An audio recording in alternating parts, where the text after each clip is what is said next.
इसमें हम जानने वाले हैं कि मॉक ड्रिल यानी कि होता क्या है, मॉक ड्रिल क्यों इम्पोर्टेंट होता है, उसका मेन पर्पस क्या होता है, मॉक ड्रिल के बेनिफिट्स क्या होते हैं और मॉक ड्रिल को हम साइट पर कैसे कंडक्ट कर सकते हैं। तो ये सारी जानकारी आपको इस वीडियो के माध्यम से मिलने वाली है। तो चलिए फिर वीडियो को स्टार्ट करते हैं। तो सबसे पहले जानते हैं कि मॉक ड्रिल यानी कि होता क्या है। मॉक ड्रिल जो है वो एक प्रैक्टिस है, एक ट्रेनिंग है कि जिसकी मदद से हमें ये पता चलता है कि अगर रियल टाइम में अगर किसी भी तरह की डेंजर सिचुएशंस अगर आती है तो उस डेंजर सिचुएशन से हम हमारी लाइफ को कैसे सेव कर सकते हैं, वो इस मॉक ड्रिल के ट्रेनिंग से हमें पता चलता है। चलिए अब जानते हैं कि मॉक ड्रिल जो है वो क्यों इम्पोर्टेंट होता है, यानी कि उसका मेन पर्पस क्या है।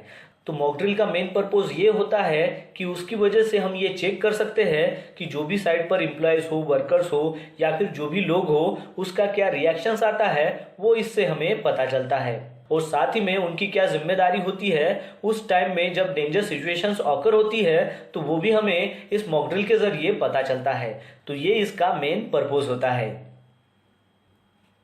चलिए अब जानते हैं कि मॉक ड्रिल के क्या बेनिफिट्स हैं।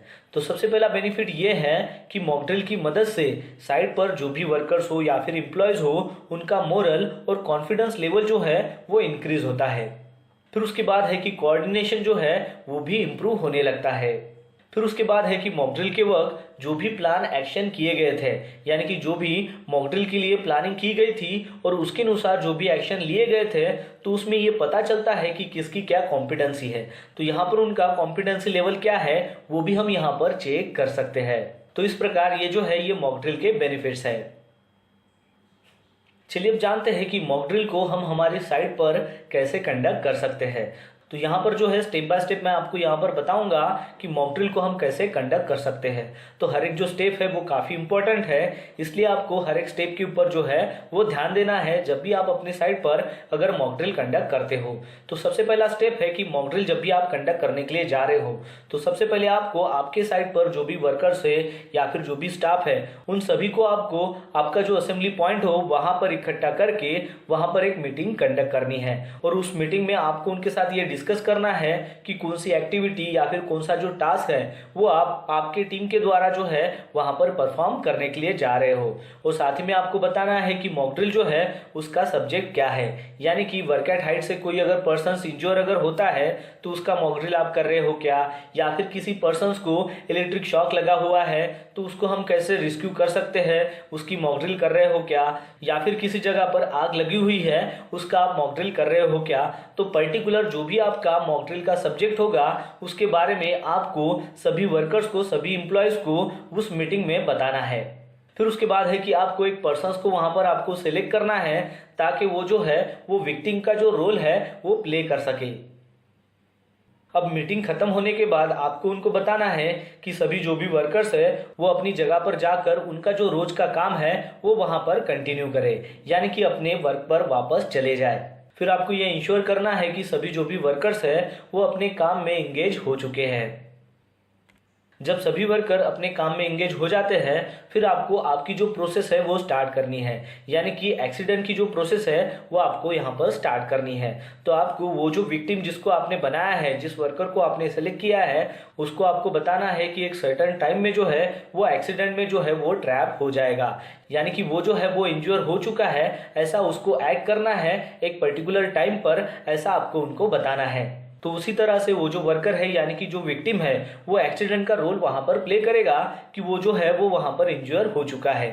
अब ये जो इंजरी है वो उसको कैसे हो सकती है, यानी कि जो भी सिनारियो आपने उसके साथ जो डिस्कस किया होगा, एग्जाम्पल के तौर पर अगर वो वर्क एट हाइट से अगर नीचे गिरता है उसकी वजह से उसको इंजरी हुई हो, या फिर इसको इलेक्ट्रिक शॉक लगा हो, या फिर फायर की वजह से ये इंजरी हो चुकी हो, तो जो भी सिनारियो आपने सेलेक्ट किया होगा पहले से ही वही सिनारियो के ऊपर आपको यहाँ पर काम करना है। फिर जैसे ही वर्कर एक्सीडेंट होने के बाद वहां पर इंजर हो जाता है तो उसके नज़दीक में जो भी वर्कर वहां पर रहेगा उसने नियर बाय में जो भी साइट सुपरवाइजर हो, इंजीनियर हो, या फिर सेफ्टी पर्सन्स हो, या फिर कोई भी जो कंसर्न पर्सन्स हो, उनको वहां पर बुलाना है। फिर जैसे ही साइट सुपरवाइजर हो या फिर इंजीनियर हो या फिर सेफ्टी पर्सन्स को जैसे ही पता चलता है तो उन्होंने इमीडिएट फर्स्ट एडर को कॉल करके वहां पर बुलाना है। फिर उसके बाद साइट का जो इंजीनियर हो या फिर जो रिप्रेजेंटेटिव वहां पर पहुंच जाते हैं तो उन्होंने वहां पर विक्टिम की कंडीशन कैसी है उसको देखना है। और जो साइट का फर्स्ट एडर रहेगा उसने भी वहां पर विक्टिम को चेक करना है कि उसकी कंडीशन कैसी है, तो साइट के फर्स्ट एडर ने उसको वहां पर फर्स्ट एड देना है। फिर उसके बाद आपको कांटेक्ट करना है एम्बुलेंस को, यानी कि जो भी इमरजेंसी एजेंसी वहां पर रहेगी उनको आपको वहां पर कॉल करना है। यानी कि आपको जो इमरजेंसी एजेंसी रहेगी उसके ऊपर कॉल करना है और वहां का जो मेन फर्स्ट एडर हो या फिर नर्स हो उनको आपको कॉल करके इस एक्सीडेंट के बारे में सारी इंफॉर्मेशन देनी है। फिर उसके बाद एक्सीडेंट लोकेशन के ऊपर एम्बुलेंस जो है वो पहुंच जाएगी। एम्बुलेंस आने के बाद आपको विक्टिम को स्ट्रेचर के ऊपर लेटाकर उसको वहां पर स्ट्रेचर के जरिए एम्बुलेंस में शिफ्ट करना है। और फिर उसके बाद एम्बुलेंस जो है वो विक्टिम को हॉस्पिटलाइज करेगी, यानी कि एम्बुलेंस से विक्टिम को हॉस्पिटलाइज किया जाएगा फर्दर ट्रीटमेंट के लिए। तो ये जो सारा सिनारियो जो स्टेप बाय स्टेप हमने यहाँ पर देखा है, तो इसका टाइमिंग भी हमें जो है वो नोट डाउन करना होता है, यानी कि कितने बजे जो है वो मॉक ड्रिल स्टार्ट हो चुकी है। यानी कि वो जो वर्कर है जिस टाइम इंज्योर हुआ है उस टाइम से लेकर एम्बुलेंस हॉस्पिटल पहुंचने तक का जो भी टाइमिंग है वो नोट डाउन आपको करना है, वो भी स्टेप बाय स्टेप में। यानी कि वर्कर जो है वो कितने बजे इंज्योर हुआ था उसका आपको टाइमिंग जो है वो नोट डाउन करना होता है। फिर उसके बाद सेकंड जो स्टेप हमने देखी थी कि नियर बाय में जो भी इंजीनियर हो या फिर जो भी कंसर्न पर्सन हो उसको कॉल किया गया था, वो भी टाइमिंग आपको नोट डाउन करना है। फर्स्ट एडर कितने बजे वहां पर आया हुआ था और उसने फर्स्ट एड किया था, वो भी टाइमिंग जो है वहां पर नोट डाउन करना है। एम्बुलेंस कितने बजे आई वो भी नोट डाउन करना है। एम्बुलेंस जो है वो विक्टिम को हॉस्पिटल पहुंचाने में कितना टाइम लेती है तो वो भी टाइम जो है वो नोट डाउन करना है। और उस सिनारियो में जो भी लैप्सेस अगर आपको दिखाई देते हैं तो वो भी जो लैप्सेस है वो आपको वहां पर लिखने होते हैं। फिर उसके बाद है कि आपको रिव्यू मीटिंग जो है वो कंडक्ट करना होता है सभी स्टाफ के साथ में और साइट मैनेजमेंट के साथ में। और वहां पर आपको मॉक ड्रिल की जो रिपोर्ट है वो तैयार करनी होती है और टाइम को आपको कैलकुलेट करना होता है कि कितने टाइम पर जो है वो विक्टिम इंज्योर हुआ था, कितने टाइम को इंजीनियर को वहां पर इन्फॉर्म किया गया था या फिर जो कंसर्न पर्संस को कॉल किया गया था और वो कितने टाइम पर विक्टिम के पास पहुंचे, फर्स्ट एडर कितने टाइम पर वहां पर लोकेशन पर आया और विक्टिम को फर्स्ट एड किया, एम्बुलेंस कितने बजे आई और विक्टिम को हॉस्पिटलाइज करने के लिए एम्बुलेंस को कितना समय लगा।